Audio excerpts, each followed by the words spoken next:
If you grew up in the 80s, you probably remember a movie called War Games.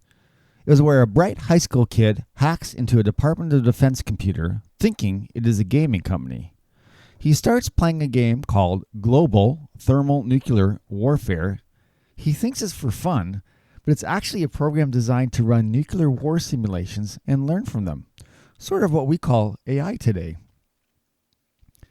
He chooses to play as the Soviet Union. How fitting for the time. The program convinces the DoD that it is in fact the Soviet Union initiating a nuclear strike and not just a kid hacker having some fun. The place goes ballistic. It's a great movie. I suggest you check it out. It's probably on a streaming platform somewhere. Hacking was a bit different before the internet. Of course, it goes back way before you think. You have already heard this if you've already listened to my previous podcast on food delivery. Once again, it was the 19th century. With things like social media, e-commerce, and the sharing economy, I think we forgot what success looked like before the internet. That's what this podcast is about. It's a bit history, a bit nostalgia, and for some, perhaps a bit of a revelation. I know you will enjoy it. So let's look at a success story on success before the internet. There was success before the internet, you know. We just forgot. Let's get started.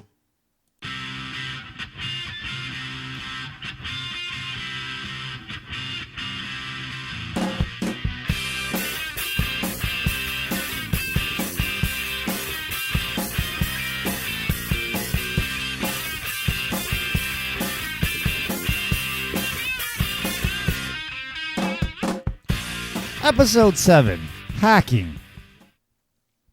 Welcome to the show. Once again, I'm going to discuss a topic that is more top of mind today, but it has its roots before the internet.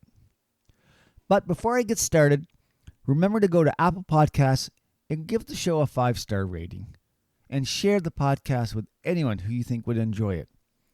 If you want to support the show, go to successbeforetheinternet.com and click on the link Support SBTI on TipJar. You can also tip regularly if you come back often. I'm sure you will. The first hacking incident actually occurred way before computers. Reportedly, the first hackers were from the year 1878, shortly after the invention of the telephone and only 2 years after the start of Alexander Graham Bell's famous telephone company. Young phone operators pranked callers by switching the telephone lines. This showcased one of the first cases of a technical loophole being exploited. In the mid-1900s, the term hacking began at MIT and started with train sets, not computers. Students at the prestigious institution started altering train sets, and these individuals became known as hackers. The practice later became associated with changing the technical aspects of a computer to alter it from its intended usage. In today's podcast, I will talk about two well-known types of hacking before the internet: phone phreaking and computer hacking. The latter, of course, has evolved into what we know as hacking today. For a generation of today's youth raised on smartphones, multi-megabit downloads, and digital home phones before them, the idea that a phone system was once primitive enough that it could be manipulated with a plastic toy whistle is at once both strange and tantalizing. In the 1960s, one of the first popularized hacks, again associated with telephones, was known as phreaking. Phreaking is where an individual uses a whistle or other high-pitched noise to trick a phone into receiving operational commands and thus changing the behavior of the telephone system. Now, phreaking is spelled with a PH and not an F, just so you know. Around 1965, John Draper, who famously became known as Captain Crunch for his phreaking techniques, realized that he could use a toy whistle to exploit telephone calls. He found the whistle in a cereal box, hence his nickname. Through the help of the whistle and the right frequency of noise, he was able to complete a free long-distance phone call. Between the dominance of AT&T among telephone systems, Unix, and the invention of the ARPANET, we start to see a new focus on this emerging technology from government agencies such as the FBI to counteract the emergence of malware and other cybercrime techniques. But that's exactly what happened back in the 1970s, when natural curiosity about evolving phone networks birthed a generation of inquisitive phone freaks who spent considerable time and energy poking and prodding the phone network to see what was going on behind the rotary handset. They were the precursors to today's network hackers, sharing tips and tactics not by closed and encrypted message groups, but by printed newsletters distributed by mail. That's not very secure. More than anything, it was phone phreaker Phil Lapsley recently told Cybercrime magazine it was a time of discovery. I'm a curious person, which is one of the hallmarks of phone freaks, explained Lapsley, whose 2014 book Exploding the Phone traces his journey through the freaking world. It was really just a wonderful thing to explore and understand the telephone network and the technology behind it. The technology behind the evolving phone system was the byproduct of an effort to increase the automation of that system, which had previously relied on calls being routed by human operators. That began in the 1940s and rapidly evolved into a massively complex interconnected network in which, Lapsley said, users were directly controlling the phone system. Customers were starting to interconnect these things to this kind of magical combination of humans as customers, telephones as machines, telephone switching equipment as machines, and then more humans, typically operators and technicians and engineers designing and making this all work. By the 1960s and 1970s, when you picked up the phone, you didn't know it, but you were connected to the largest machine run by the largest company in the world. It was when the freaking community began circulating plans that explained how to build a blue box, a device that transmitted audio tones of certain frequencies that were used by then monopolist carrier AT&T to route calls around the phone network. One of those tones, 2600 Hz, which corresponds to the 7th octave E on a piano keyboard, ouch that's high, could be easily reproduced and was inadvertently the pitch at which one of the widely distributed cereal box toys operated.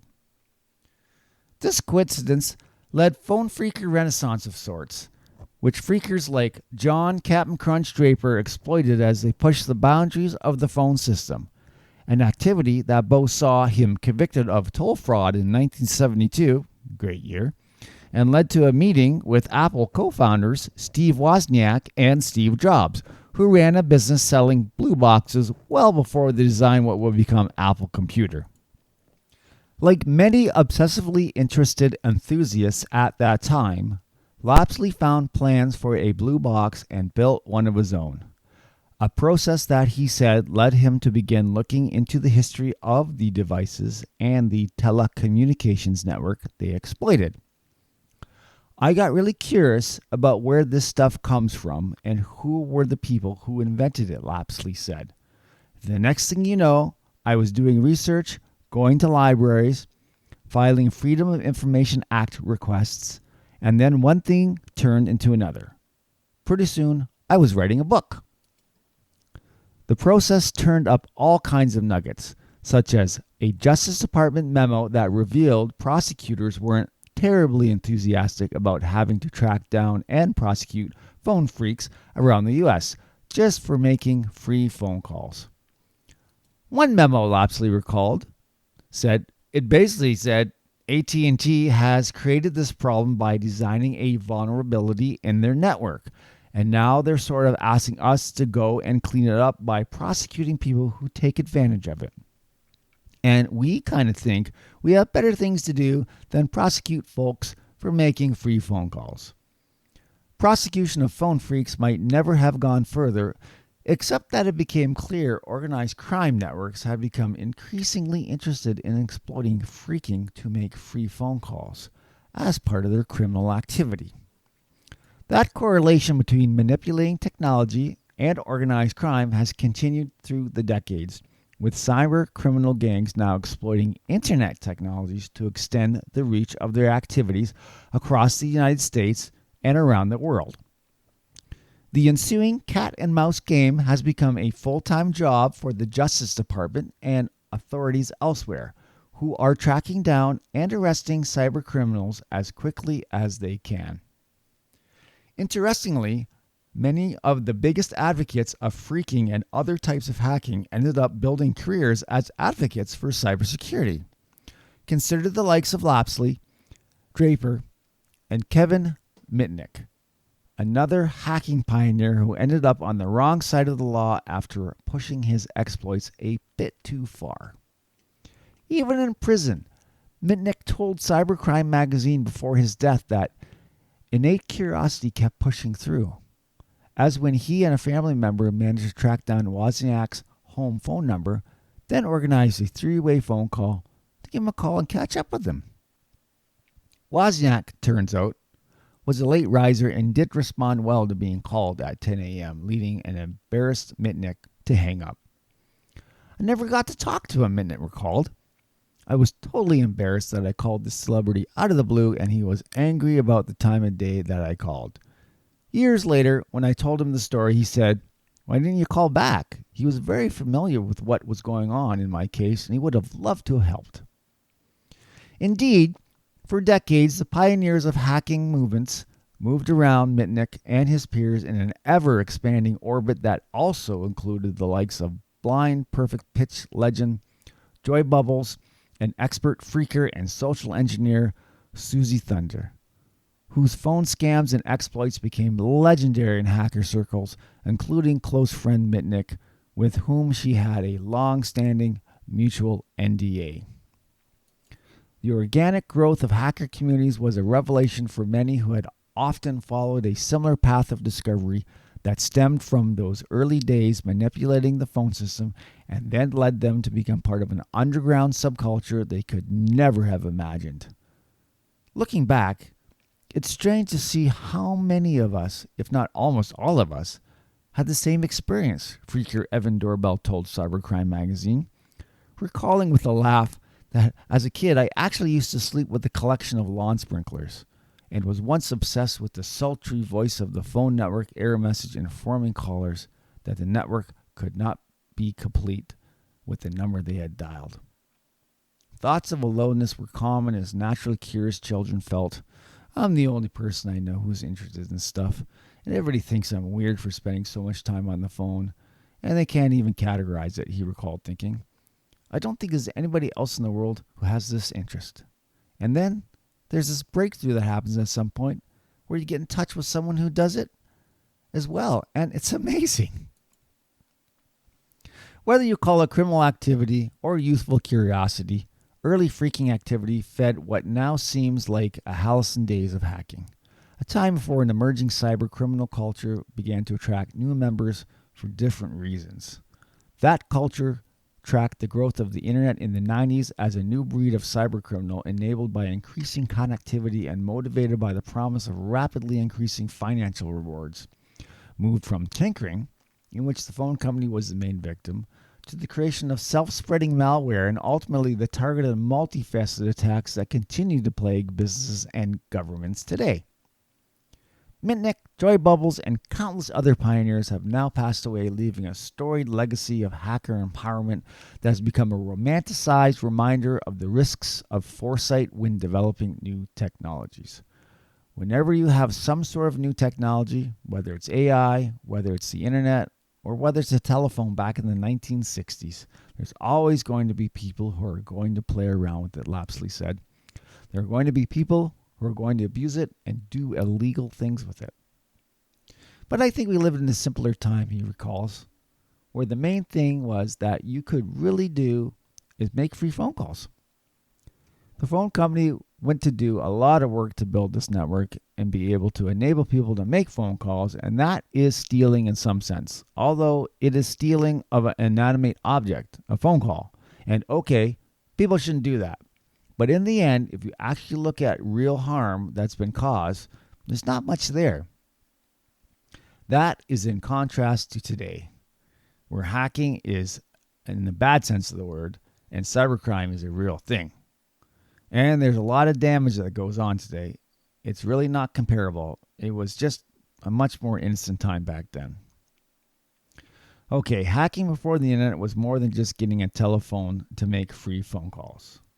Let's get into something that more resembles hacking as we know it today, but still before the internet.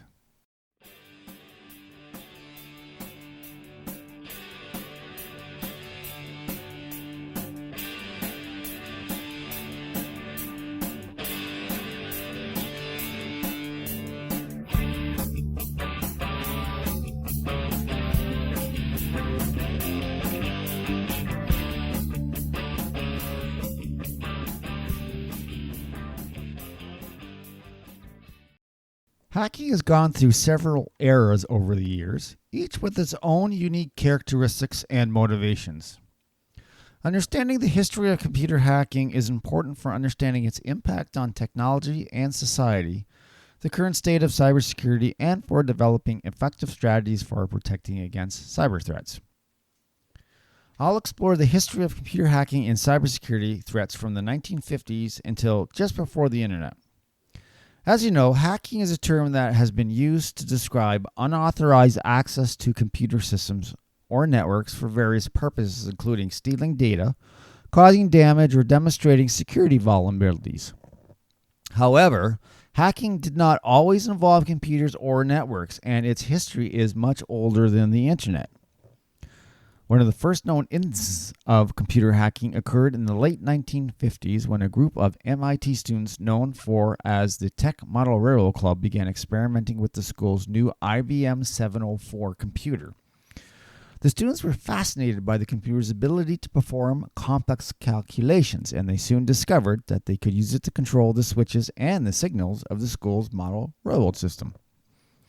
When large corporations and governments first began to adopt computer systems, cybersecurity measures were relatively lax, and hacking was largely viewed as something done for fun, rather than a serious threat.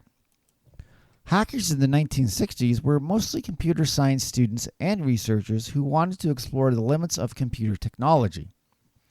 They were curious about how computer systems worked and wanted to experiment with them to see what they could do. Computer security was in its infancy in the 60s. The first computer password was created in 1961 when Fernando Corbato and his team at MIT created the Compatible Time Sharing System. To ensure that users could access only their own files and programs, the team created a system of passwords that allowed users to log in and access their personal data. The world of hacking as we know it today also began in the early 1970s. After the polarization of early computers, with government agencies utilizing these new technologies, the Air Force commissioned the first ever pen test of their systems in 1971. These teams of highly technical specialists became known as Tiger Teams and were one of the earliest types of hackers. After the rise of the timer teams in the 1970s, other examples of hacking in a more traditional sense can be seen as with the invention of the world's first computer worm and subsequent antivirus. During the 1970s, hacking was still mostly a form of exploration and experimentation. There were no laws or regulations governing computer security, and many computer systems were poorly secured or not at all. Hackers were able to explore and experiment with these systems without fear of legal repercussions. In 1971, the first computer virus, known as the Creeper virus, was released. The virus was created by Bob Thomas, a programmer at BBN Technologies, and it spread through the ARPANET, the precursor to the modern internet. The Creeper virus was not designed to cause harm, but it marked the beginning of a new era in computer security, where malicious software could be used to cause significant damage. Despite the increasing attention around computer security throughout the decade, the hacking community continued to grow and evolve throughout the 1970s. Groups such as the Homebrew Computer Club, which included members, as we've already mentioned, Steve Wozniak and Steve Jobs, they were instrumental in advancing the field of computer technology and hacking. As computer networks became more sophisticated and the potential for malicious activity became more apparent, the government and private industry began to take notice. In 1979, The U.S. Department of Defense created the first computer security guidelines, which established standards for securing computer systems and networks. The home computer era began in the 1980s when personal computers became widely available to the general public. The introduction of affordable and accessible computers such as the Apple II in 1977 and the IBM PC in 1981 gave hackers the tools they needed to explore computer systems on their own terms. Many hackers began experimenting with software and hardware modifications, as well as creating new tools and techniques for exploring and exploiting computer systems. This era of hacking was also characterized by the rise of hacking groups such as the Cult of the Dead Cow and the Chaos Computer Club. A group of computer enthusiasts based in Germany, the Chaos Computer Club was known for their innovative techniques and their focus on computer security. One of the most famous examples of a hacker from this era was Kevin Mitnick, who we mentioned earlier in the podcast. He gained notoriety for his ability to penetrate the security of some of the world's largest corporations. Mitnick was known for his social engineering skills, which he used to trick employees into divulging sensitive information and passwords. The 1980s also saw the emergence of computer viruses and malware as significant threats to computer security. One of the most famous malware of this era was the Morris worm, which was created by a graduate student named Robert Tappan Morris Jr. in 1988. The Morris worm spread rapidly through the internet, causing significant damage to computer systems and forcing the government and private industry to take computer security more seriously. Overall, the 1980s marked a shift to a more serious and regulated approach to computer security. In 1986, the CFAA, Computer Fraud and Abuse Act, was enacted in the United States, making it illegal to access a protected computer without authorization and prohibited the theft or destruction of data or computer programs. As time progressed, more agencies started to test their network security in response to some of the earliest forms of computer hacking.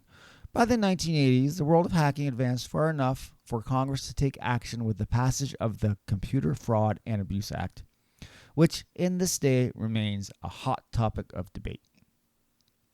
As computers became more popular and started to go mainstream with major corporations, and eventually personal computers became the norm, so did hacking.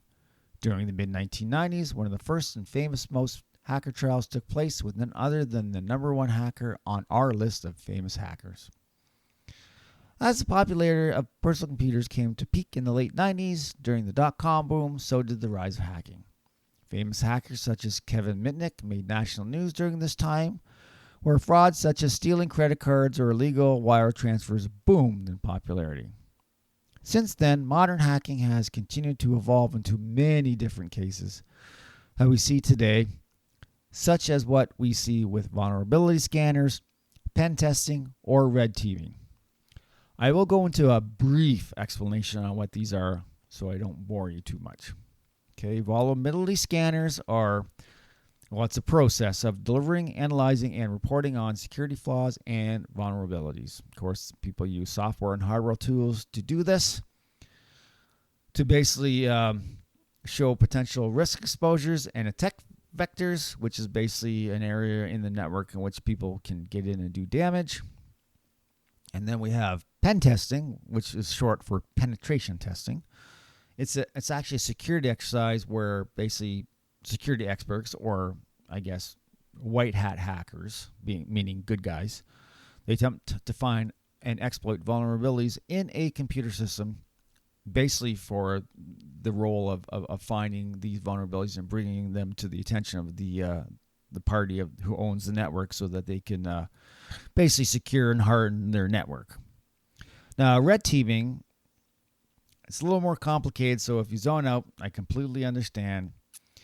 It's basically a huge system where a team assesses the big picture of a network, and they try very hard to meet the security needs of an organization by basically reporting on the bigger picture idea. So it's probably, red teaming probably includes pen testing, and it includes vulnerability scanning in its toolbox.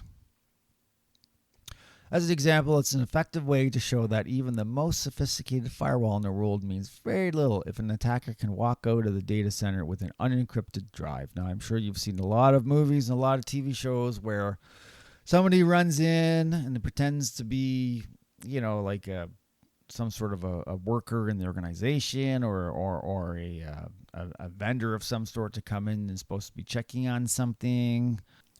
A really good show I'm watching right now that provides an example of this is it's a Bosch Legacy. It's on Amazon, I think, and basically one of his investigators poses as a vendor and basically gets into the server room of an organization, and he's able to extract some files from the network, and he walks out completely undetected.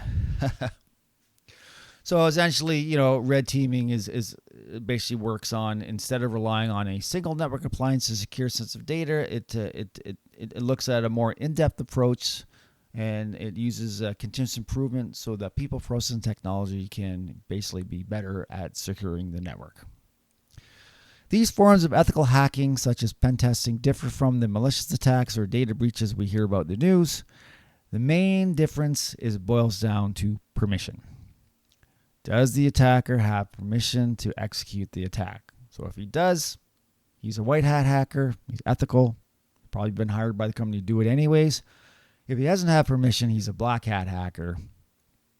Now, of course, there's the gray hat hacker, but that's kind of sort of like in between the two, I think. Anyways, like I said, if they have permission, it's more likely pen testing or red teaming or another form of ethical hacking. If not, then it's an actual hack. That is modern hacking in a nutshell. I know I went a little bit into what hacking was post-internet, but it's good in this case because you can easily see where the basic hacking pre-internet evolved into. Hacking before the internet was really for fun and to test the limits of existing systems. There was no maliciousness behind it. The only thing hackers really wanted to do was gain knowledge that they could do something. Hackers of today, they want one thing and one thing only: to exploit individuals and companies financially. It is the reason we must be so vigilant with everything from our Amazon account, Netflix password, right up to our personal identifiable information like our social security, credit card numbers, bank account numbers, password numbers, all that stuff. And you think it all started just with a little bit of fun. All right. That's all for this episode of Success Before the Internet. I hope you found it enjoyable, informative, and entertaining. Thank you for tuning in. It means a lot. You can find us on any of the podcast platforms: Apple, Spotify, Google Podcasts, or wherever you get your podcasts. I have now set up a tip jar so that if you tune in regularly, you can go to successbeforetheinternet.com and click the Support SBTI on Tip Jar link. If you're not able to do that, it's okay. Just leave a 5-star review of the show. It really goes a long way to getting the show noticed. Also, please share on your social media platforms to help get the word out. If you tip, I will mention it in my next episode. Why? Because you guys are beautiful people. Thanks a bunch. You can also find us on Facebook at facebook.com, or you can go to our website, successbeforetheinternet.com, to get all our episodes streaming there. As well, you can email me at successbeforetheinternet@gmail.com with any comments about the show. I will love suggestions for future episodes. You'll get a shout out if you use your suggestions for a show topic.